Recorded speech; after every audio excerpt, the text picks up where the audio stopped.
Sir আমার CV. Turjo চেয়ারে ধপ করে বসে ম্যানেজারকে কল করলো। উপমার চোখ বেয়ে দরদর করে জল গড়িয়ে পড়ছে। ম্যানেজার তুর্যের কল পেয়ে রুমে ঢুকলেন। তুর্য চেঁচিয়ে বলল, এই মেয়ের চেহারা দেখেছ? এর জন্য আজ আমি এখানে এসেছি। এই মেয়ে কীভাবে শাড়ি সেল করবে? এর থেকে শাড়ি কিনবে কে? শাড়ি বিক্রির জন্য আমার একটা পারফেক্ট মেয়ে লাগবে, যে মেয়ে শাড়ির মডেল হতে পারবে। ম্যানেজার ক্ষীণ কণ্ঠে বললেন। স্যার মেকআপ করলে হয়তো ওনাকে এতটাও খারাপ লাগবে না। উপমা নিচের দিকে তাকিয়ে আছে। এমনিতেই শরীরে বিন্দুমাত্র শক্তি নেই, তার উপর এই অপমান সহ্য করার মতো না। মাথাটা এবার পুরোপুরি ফাঁকা হয়ে গেছে তার। চোখ ঝাপসা হয়ে আসছে। ম্যানেজার আর তুর্যের মধ্যে বেশ কথোপকথন হচ্ছে তাকে নিয়ে। উপমার শ্রবণ শক্তি দুর্বল হয়ে আসে। সে কিছুই শুনতে পাচ্ছে না তাদের কথা। এক পর্যায়ে শরীরের ভার ছেড়ে দিল সে, আর মুহূর্তেই পুরো রুমে নীরবতা গ্রাস করল। ক্যাম্পাসে শীতকালীন পিঠা মেলার আয়োজন করা হয়েছে। অরুণিকা আজ নীল শাড়ি পরে ক্যাম্পাসে এসেছে। আসার আগে নিজেকে অনেকবার আয়নায় দেখে নিয়েছিল সে। রুহানিকেও বেশ কয়েকবার জিজ্ঞেস করেছিল কেমন লাগছে তাকে। রুহানিও বলল বেশ লাগছে। অথচ অরুণিকা মোটেও সন্তুষ্ট হতে পারছে না। মনে হচ্ছে তার সাজসজ্জায় কোথাও না কোথাও ফাঁক রয়ে গেছে। ক্যাম্পাসে ঢুকেই এদিক ওদিক হাঁটছে সে। হঠাৎ তার সামনে শক্ত মুখে এসে দাঁড়ালো জয়িতা। অরুণিকা জিজ্ঞাসু দৃষ্টিতে তাকালো জয়িতার দিকে। সে বুকে হাত গুজে জিজ্ঞেস করলো, আহনাব কোথায়? অরুণিকা জয়িতার প্রশ্নের উত্তর দিল না। সে জয়িতাকে পাশ কেটে সামনে চলে গেল। জয়িতা আবার তার সামনে এসে অরুণিকার হাত চেপে ধরে বলল, আমি জানি তুমি আহনাফের সেই চিপেস্ট চয়েস। এখন বলো আহনাব কোথায়? অরুণিকা ভাবলেশীন স্বরে বলল, আমি জানি না। Oh really? আপনি অন্য কাউকে জিজ্ঞেস করতে পারেন। আমার চেয়ে আপনার মা এবং তার বান্ধবী এই তথ্য ভালো জানবেন। কি বলতে চাইছো তুমি? আপনার মাকে জিজ্ঞেস করবেন সে কি করেছে যে আজ আহনাফ এখানে নেই। Mind your language. Ahnaf sir বলো। অরুণিকা হালকা হেসে বলল, স্যার বলার অধিকার আমার চেয়ে আপনার বেশি। আমি এখনও আইনগতভাবে তার সেই চিপেস্ট চয়েসই আছি। আপনি তো কোনো চয়েসই নেই। My bad. এক্সকিউজ মি, আহনাফের সাথে খুব শীঘ্রই আমার বিয়ে হবে। কংগ্রাচুলেশনস। ও তোমাকে ডিভোর্স দিয়ে দেবে। Very good. এখন বলো ও কোথায়? আপনাকে বিয়ে করবে অথচ আপনিই জানেন না উনি কোথায়। আমাকে যেহেতু ডিভোর্স দেবে, আমি ওনার পার্সোনাল ইনফরমেশন নিজের কাছে রাখিনি। তবে আপনি ওনার বন্ধুদের জিজ্ঞেস করতে পারেন। বন্ধুর ফিয়ন্সকে সঠিক ইনফরমেশন দেওয়া তাদের দায়িত্ব। আই হোপ তারা আপনাকে নিরাশ করবে না। এই বলে অরুণিকা চলে গেল। আর ওদিকে জয়িতার হাত মুঠো হয়ে এলো। কোনোভাবেই সেই আহনাফের খবর পাচ্ছে না। জাহানারা ইসলামও তাকে কিছু জানাচ্ছে না। শিরিন সুলতানাকে ফোন করে জিজ্ঞেস করেছে সে, তিনিও কিছু বলছেন না। জয়িতা বেশ চিন্তায় পড়ে গেল, গেল কোথায় এই আহনাফ। চমৎকার লাগছে তোমাকে। অরুণিকা চমকে উঠল ইমানের কণ্ঠে। পাশ ফিরে ইমানকে দেখে চোখ নামিয়ে নিল। ইমান মৃদু হেসে বলল, তুমি তো দেখছি দিন দিন সুন্দর হয়ে যাচ্ছ। অরুণিকার চোখ আটকালো সামনের কেবিনে। দেয়ালে ঝুলছে একটি নাম ফলক, যেটিতে লেখা Ahnaf Chowdhury, lecturer English language and literature. Iman হালকা ঝুঁকে বলল, কোথায় হারালে? অরুণিকার ঝাপসা চোখ জোড়া ইমানের দৃষ্টি এড়ালো না। সে অরুণিকার চোখ অনুসরণ করে পেছনে তাকিয়ে দেখল আহনাফের কেবিন। হাত মুঠো হয়ে এলো তার। জিভ দিয়ে ঠোঁট ভিজিয়ে অরুণিকার দিকে তাকালো। অরুণিকা তাকে পাশ কেটে যেতেই ইমান তড়িৎ গতিতে অরুণিকার হাত ধরে বলল, যদি বলি আমার কোনো ঝামেলা নেই তোমার অতীত নিয়ে। অরুণিকা ভ্রু কুঁচকে বলল, মানে আমি তোমাকে এই অবস্থায় মেনে নিতে রাজি। আপনার মাথা ঠিক আছে? তুমি আমার কাছে অনেক স্পেশাল নিকা। অরুণিকা ইমানের হাত ছাড়ানোর চেষ্টা করতে লাগলো, কিন্তু ইমান হাত ছাড়তেই চাইছে না। অরুণিকা চোখ রাঙিয়ে বলল, আপনি কিন্তু এখন বেয়াদবি করছেন। নিজেকে কেন আটকে রাখছো নিকা? হঠাৎ ধাক্কা খেয়ে ইমান ছিটকে মেঝেতে বসে পড়ল। অরুণিকা অবাক দৃষ্টিতে পাশ ফিরে তুর্যকে দেখে চমকে উঠল। এদিকে ইমান তার সামনে তুর্যকে দাঁড়িয়ে থাকতে দেখে ভয় পেয়ে গেল। তুর্য আঙুল তাক করে বলল, ক্যাম্পাসে এমন বদমাশি করতে আসবে না বলে দিলাম। তোমার মতো বদমাশদের রস্টিকেট করে দিলেও খুব একটা সমস্যা হবে না। ইমান উঠে দাঁড়িয়ে মাথা নিচু করে বলল, সরি স্যার, আপনি হয়তো ভুল বুঝছেন। আমি শুধু কথা বলছিলাম। তুর্য অরুণিকার হাত ধরে তাকে নিয়ে গেল। তাদের যাওয়ার পথে দাঁড়িয়ে রইল রুদ্বা। তুর্যের হাতের মুঠোয় আবদ্ধ অরুণিকার হাতের দিকে এক দৃষ্টিতে তাকিয়ে আছে সে। তুর্য তাকেও পাশ কেটে অরুণিকাকে নিয়ে চলে গেল। তারা চলে যেতেই রুদ্বা ইমানের সামনে এসে বলল, আমি তো আপনাকে বলেছিলাম, এবার প্রমাণ দেখলেন তো। ইমান চুপ করে রইল। সে মনে মনে ভাবছে, তাহলে কি নিকা তুর্য স্যারকে ভালোবাসে বলে আহনাফ স্যারের সাথে হ্যাপি না? এজন্যই ওদের মধ্যে এত সমস্যা। কিন্তু তুর্য আর আহনাফ স্যার তো বন্ধু। তুর্য স্যার যদি ওদের মাঝখানে চলে আসতো, তাহলে আহনাফ স্যারের সাথে তো তুর্য স্যারের সম্পর্ক খারাপ হওয়ার কথা ছিল। উল্টো ওদের আমি যতবারই দেখেছি মনে হয়েছে ওরা অনেক ভালো বন্ধু। অরুণিকা মলিন মুখে বসে আছে তুর্যের মুখোমুখি। পাশে ইভানও বসে আছে। ইভান জিজ্ঞেস করল, তুমি ইমানকে ভালোবাসো না? অরুণিকা নাসূচক মাথা নাড়ল। তুর্য ভ্রুকুসকে বলল, তাহলে সেদিন মিথ্যে বলেছিলে কেন? যাতে তোমরা আমাকে চিপাচিপি করে আহনাফের কাছে পাঠানো বন্ধ করো। টুইঙ্কেল, আহনাফকে আমরা বলেছি তুমি ইমারকে ভালোবাসো। এটা তুমি স্বীকার করেছো। তুমি জানো ও কত কষ্ট পেয়েছিল এই কথা শুনে? অরুণিকার চোখ বেয়ে জল গড়িয়ে পড়ল। ইভান বলল, ওর সাথে আমাদের কারো যোগাযোগ হয় না। সপ্তাহে একদিন ও ফোনে কথা বলার সুযোগ পায়, তাও আঙ্কেলের সাথেই কথা হয়। ও ভালো আছে? তুমি কেন জানতে চাইছো? অরুণিকা চোখ নামিয়ে নিল, মাথা নেড়ে বলল। এতটাও নিষ্ঠুর নই আমি। তুর্য বলল, তুমি এটা ভুল বললে টুইঙ্কেল। তুমি অনেক নিষ্ঠুর হয়ে গেছো। এটা তোমাকে আজ বলেই দেই, সম্পর্ক নষ্ট হওয়ার মূল কারণগুলোর মধ্যে একটি হচ্ছে অবিশ্বাস। আরও যে অবিশ্বাসের কারণ আজ তোমাকে হারিয়ে ফেলেছে।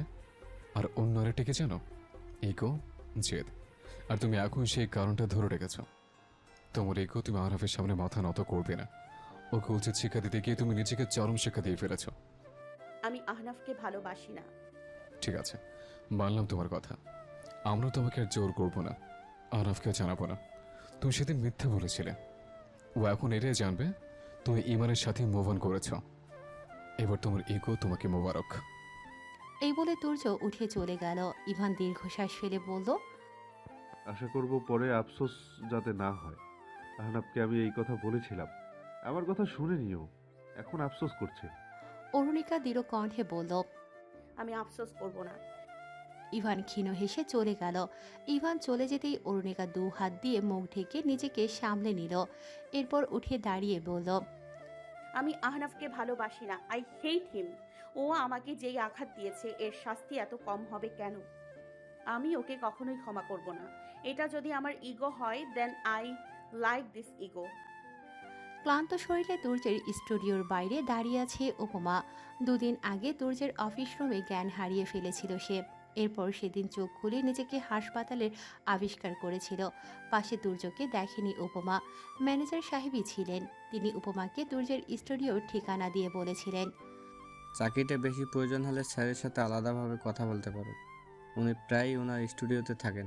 মানুষ হিসেবে অনেক নরম, উপরে যেমনই হোক। এরপরও যদি উনি রাজি না হন তাহলে আমার হাতে কিছু নেই। উপমা ম্যানেজারের কথা মতো আজ তুর্যের স্টুডিওর সামনে এসে দাঁড়িয়েছে। বুক ধরফর করছে তার। গেটে টোকা দেওয়ার জোরও তার হাতে নেই। তবুও অনেক সাহস নিয়ে গেটে টোকা দিল সে। একটু পর ভেতর থেকে বেরিয়ে এলো এক সহকারী। তিনি ভ্রু কুঁচকে বললেন, তুর্য শেখ আছেন? কেন?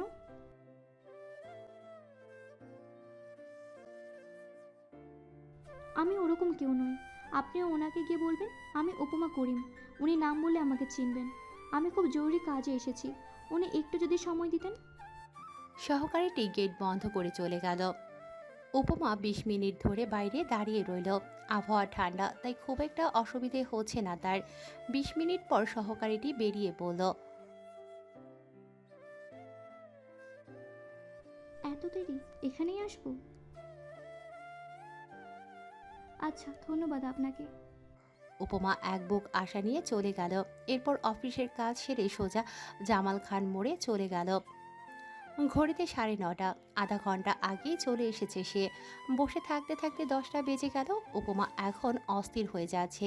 রাত বাড়ছে, গাড়ি চলাচল শিথিল হয়ে যাচ্ছে, ফুটপাতের দোকানগুলো সব বন্ধ হয়ে যাচ্ছে। ঘড়িতে রাত 10:30। উপমা এক কোণায় জড়সড়ো হয়ে দাঁড়িয়ে আছে। আশেপাশে পথচারীদের প্রায়ই পুরুষ। নারী পথচারীদের সংখ্যা কমে গেছে, তবুও গাড়ি চলাচল ঠিকই আছে। ঘড়িতে রাত 11টা। ভীষণ কান্না পাচ্ছে উপমার। চলে যাবে যাবে করে দাঁড়িয়ে আছে। মাথাটা এখন বেশ ভনভন করছে তার। রাস্তাঘাট ফাঁকা, দোকানপাট সবই বন্ধ হয়ে গেছে। ঘড়িতে এখন 11:30। উপমা ফুটপাতের একটি বেঞ্চে বসে আছে। সড়ক বাতির দিকে এক দৃষ্টিতে তাকিয়ে তরুণার কথা ভাবছে সে। একটু আগেই মেয়েকে ঘুম পাড়িয়ে দিয়েছে মেয়ের নানি। তিনি উপমাকে বাসায় ফিরতে বলছেন। উপমা ভাবল আরেকটু বসা যাক। এভাবেই রাত 12টা বেজে গেল। এবার উঠে দাঁড়ালো উপমা। হয়তো তুর্য এখানে আসার কথা ভুলে গেছে। উপমা আনমনে ফুটপাত ধরে হাঁটছিল। হঠাৎ একজন সিএনজি ড্রাইভার তার সামনে গাড়ি দাঁড় করিয়ে বলল। এমন কথায় উপমার কান গরম হয়ে গেল। সে এবার দ্রুত পায়ে হাঁটতে লাগলো। সিএনজি ড্রাইভারটি পেছন থেকে বলল। উপমা এবার দৌড় দিল। ড্রাইভারটি চেঁচিয়ে বলল। উপমা শব্দ করে কেঁদে উঠল। মনে মনে সিদ্ধান্ত নিল 10,000ই তার জন্য যথেষ্ট। কষ্ট হলে হোক, তবুও আর কাজ খুঁজবে না সে। একবেলা কম খাবে, তবুও নিজের সম্মান বিক্রি করবে না। হঠাৎ কারোর সাথে ধাক্কা খেয়েই থমকে দাঁড়ালো উপমা। দ্রুত সামনে তাকিয়ে দেখল হেলমেট পরা এক পুরুষ তার সামনে দাঁড়িয়ে আছে। হেলমেটের গ্লাস খোলা। চোখ দেখেই সে চিনে ফেলেছে এই মানুষটা তার অপরিচিত কেউ নয়, তার মেয়ের বাবা। তুর্য পেছনের সিএনজি ড্রাইভারটির দিকে তাকালো তীক্ষ্ণ দৃষ্টিতে। এরপর শক্ত করে উপমার হাত ধরল। উপমা ভীত দৃষ্টিতে তাকিয়ে রইল তুর্যের দিকে। তুর্য তাকে টেনে টেনে সেই সিএনজি ড্রাইভারটির সামনে নিয়ে এলো। উপমা তুর্যের হাত শক্ত করে ধরে বলল। আমাকে ক্ষমা করবেন আপনি। আমার খুব দরকার ছিল কাজটা, তাই আপনার সাথে দেখা করতে চেয়েছি। আমি আপনাকে আর বিরক্ত করব না, তবুও এমন করবেন না আমার সাথে। আমাকে যেতে দিন প্লিজ। তুর্য চোখ ছোট ছোট করে বলল। তুমি আমাকে এতটা জঘন্য মনে করো? তোমার কি মনে হচ্ছে আমি এই লোকের হাতে তোমাকে তুলে দেওয়ার জন্য নিয়ে এসছে? উপমা, আমি তোমার মতো ডাবল স্ট্যান্ডার্ড মানুষ না। এই বলে তুর্য ড্রাইভারটির পেটে লাথি মারল। আকস্মিক আক্রমণে ড্রাইভারটি পেট ধরে মাটিতে বসে পড়ল। এরপর তুর্য তার কোমরের বেল্ট খুলে উপমার হাতে ধরিয়ে দিয়ে বলল। এমনভাবে মারো যাতে 100 দিনও দাঁড়াতে না পারে। উপমা ভয়ার্ত দৃষ্টিতে তুর্যের দিকে তাকিয়ে আছে।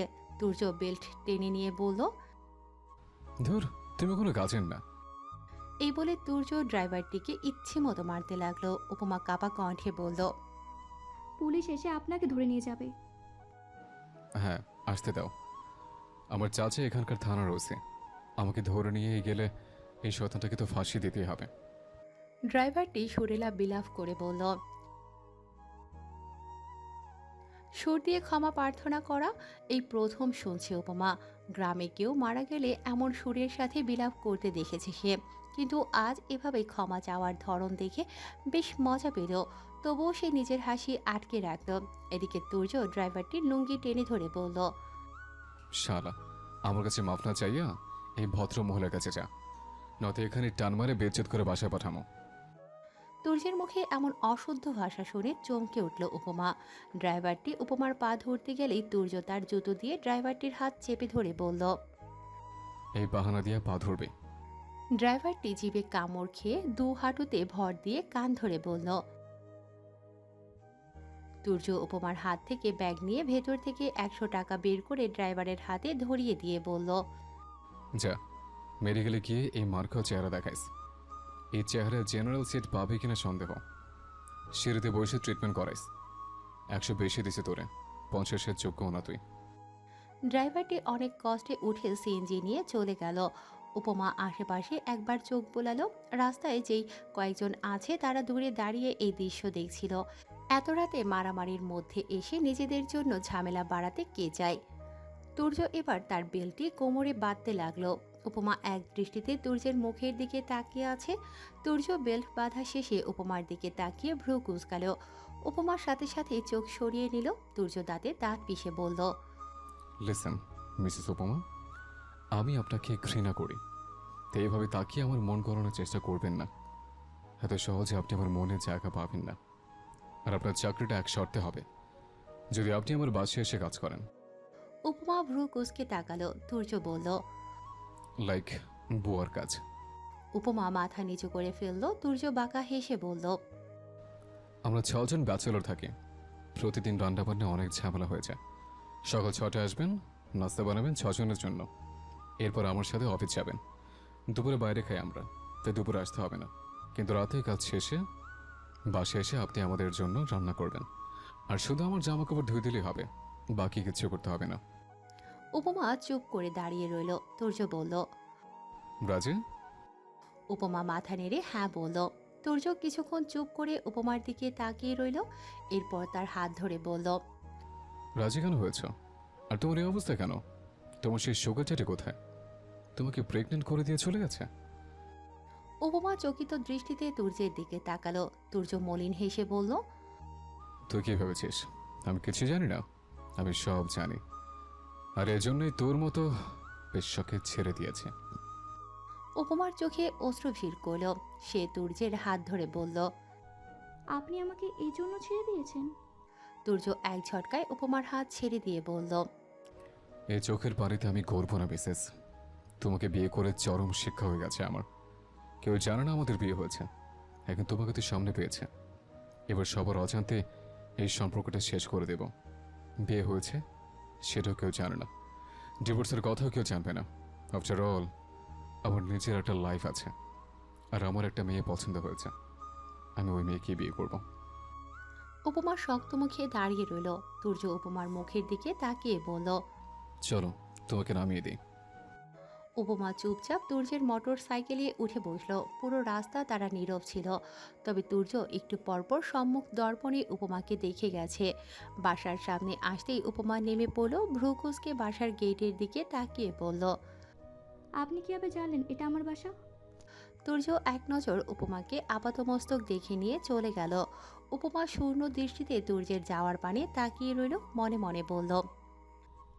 এত বছর পর চিনেছি আপনি আমাকে ঠকাননি। খুব ভালোবাসতাম আপনাকে। সেদিন খুব কষ্ট হয়েছিল যেদিন সবার সামনে আপনি আমাকে অস্বীকার করেছিলেন। তবে এখন আর কোনো অভিযোগ নেই আমার। এটা তো আমার নিয়তি। আপনি হয়তো আমার সম্পর্কে যা জেনেছেন তা পুরোপুরি সত্য নয়, কিন্তু আমি আপনাকে সত্যটা বললেও আপনি আমাকে বিশ্বাস করবেন না, কারণ আমার কাছে কোনো প্রমাণ নেই। উল্টো আপনার জীবনে এসে আমি শুধু শুধু আপনার কলঙ্ক বাড়াবো। অনেক বড় ঘরের ছেলে আপনি, সমাজে আপনাদের একটা সম্মান আছে। আপনি ভালো ঘরের মেয়ে ডিজার্ভ করেন। সামনে অনেক উজ্জ্বল ভবিষ্যৎ আপনার। আমি কখনো আপনার সেই উজ্জ্বল জীবনে পা রাখবো না। আমি আজ ওয়াদা করছি, সেদিন আপনি যতটুকু জেনেছেন ততটুকুর বেশি আপনি কখনোই জানতে পারবেন না। আমি আপনাকে আর কিচ্ছু বলবো না। রাজা গ্রামের দিঘির পাড়ে দাঁড়িয়ে আছে অরুণিকা। আজ সকালেই সে জরুরি কাজে বাড়িতে এসেছে আরাফ ও আরিফিন চৌধুরীর সাথে। জুবাইর করিম চৌধুরীর নামে যেই জমিগুলো ছিল বড় চৌধুরী সাহেব সবই অরুণিকার নামে লিখে দেওয়ার সিদ্ধান্ত নিয়েছেন। সেই উদ্দেশ্যেই এই অসময়ে বাড়িতে আসা। তবে অসময়ের মুহূর্তটা শীতের মাস। এই মাসে বিয়ে হয়েছিল আহনাফের সাথে, তাও আবার এই গ্রামেই। মুহূর্তটি মনে পড়তেই শরীর শিরশির করে উঠল অরুণিকার। শালটা ভালোভাবে গায়ে জড়িয়ে দিঘির পাড়ে হাঁটতে লাগলো সে। আজও মঙ্গলবার, পৌষের ৩য় সপ্তাহ। ভোরেই সে বইয়ের পাতায় হিমালয়ের রাখা নতুন খাম আর নতুন কবিতাটি পড়েছিল। তবে বইটি বাসায় রেখে এসেছে সে, কিন্তু পুরো পথ এমনকি এখনও চিঠির গল্পটি তার মস্তিষ্কে ঘুরপাক খাচ্ছে। হৃদি, আজ আপনাকে অন্যরকম গল্প শোনাবো। গল্পের নাম আফিম ফল। গল্পের পুরুষ চরিত্রটির নাম শুভ্র, তবে আরেকটি চরিত্র আছে যার নাম শুভ্রই দিয়েছে নীলাদ্রি।